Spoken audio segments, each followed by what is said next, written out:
I want to bring in somebody else who experienced that himself. Back-to-back World Series titles in 92 and 93. MVP of the 92 World Series, as a matter of fact. Good morning, Pat Borders. Thanks for being on our show. I was watching you coming on the air before we were on the air. You heard the sound of the crowd in Rogers Center, and you smiled. It looked like it was taking you right back. Oh yeah, that was a nice sound. It's a nice feeling. You can't create that during the regular season, no matter how high intensity is, how important the game is. Once you get into Game 7 or just the playoffs, the atmosphere, it tells you a little bit about yourself, how you handle adversity, how you handle the adrenaline, especially you're going to get from that, and maybe some anxiety if you handle it in a negative way.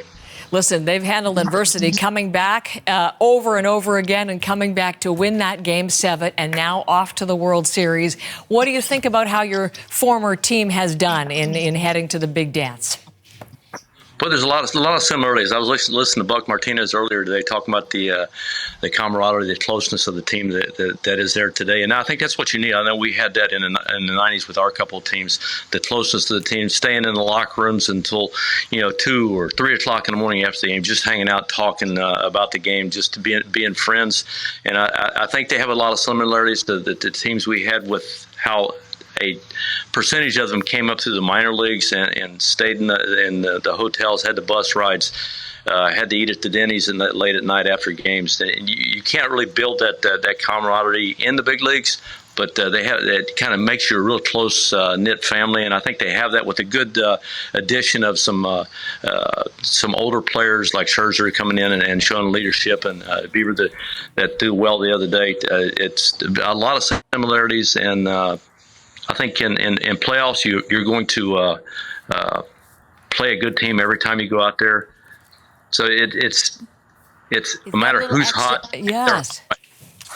That little extra element. Max Scherzer has talked about exactly what you said. That chemistry really can be determining in terms of what team wins the day. I'd like to ask about what you think of some of the big players on this team. You were MVP in the World Series in 1992. They're not quite there yet, but Vladdy won MVP of the ALCS. What do you think? What are you seeing in him? You've watched him for a long time, I know. What do you think about what he's doing? Well, I think you learn from your failures, and the past times that they were close or didn't make the playoffs at 15. The times you're in those stressful situations make you handle situations now better, and you can see the maturity of the players, especially him, along with the other players as well. You got Kirk, who is an outstanding person and leader, in my opinion. I love the way he bonds with the catchers or the pitchers, and you can see how he's befriended them and they trust him behind the plate. I think they're both maturing at the right time, the right age, the right previous experience. It's a good chemistry to win right now. So I was going to ask you, how do you like Kirk's framing, and what do you see in his approach to the game that maybe you could relate to or maybe that you admire? Well, I think the pitchers trust him. I mean, you can tell how they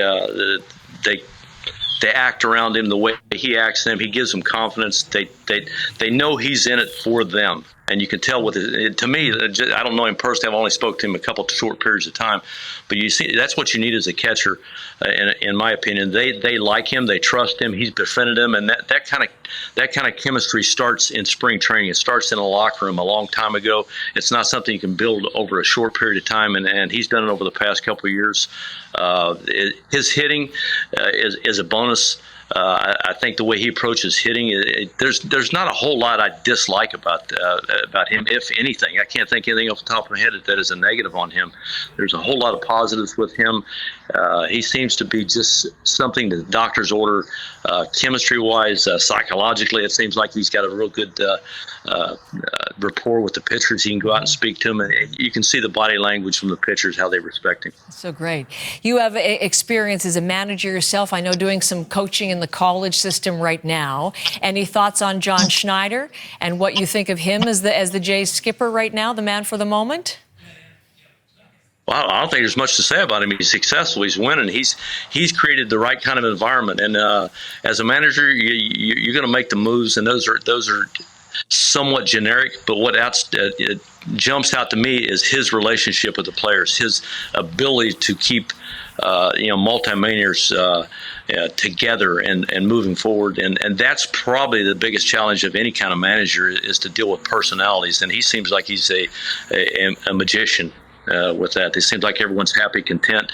You're going to have your ups and downs with big league personalities and their characters, and he seemed like he's handled it super well. Toronto fans are hungry for a return to the World Series. They haven't experienced it since they did when they were cheering for you and your teammates.